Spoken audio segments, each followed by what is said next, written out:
You're watching Screenscope Reviews, where survival isn't about staying alive, it's about staying compliant. Silo Season 2 didn't end with closure. It ended with exposure. Juliet Nichols didn't just step outside the system.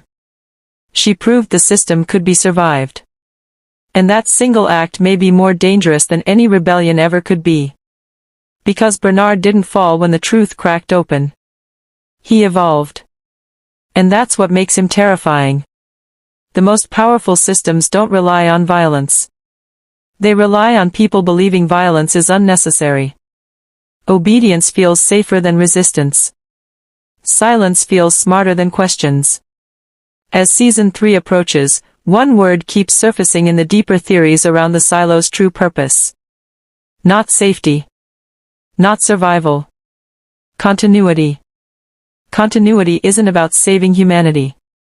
It's about preserving behavior. The silo was never built to test whether people could live underground. It was built to test how long people could follow rules without ever understanding them. And nothing proves that more than cleaning.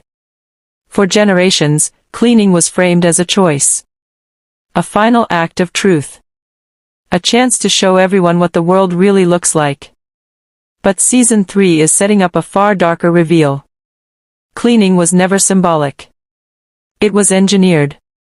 The suit doesn't protect. The visor doesn't show reality. And the airlock isn't a boundary. It's a controlled execution system. New theories suggest calibrated failure. Oxygen that decays on a timer. Visual overlays that show beauty just long enough to encourage movement.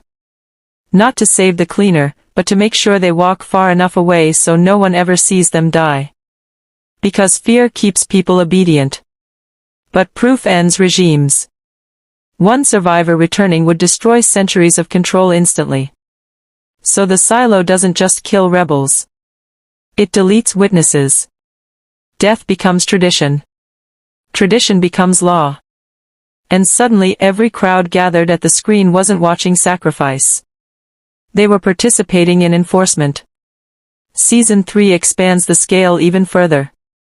Juliet surviving outside isn't just a miracle. It's a contamination event. Leaks suggest she may encounter other silos. Each representing a different version of the same experiment.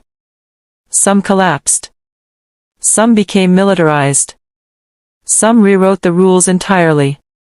Which leads to the most unsettling theory of all. What if Silo 18 was never meant to succeed? What if it was the control model? The one where truth was never allowed to surface? Inside, Bernard isn't ruling anymore. He's maintaining a structure that was never designed to handle awareness. Logs don't match doctrine. Relics feel intentional. And the real danger isn't authority. It's the moment two people quietly realize they're asking the same forbidden question.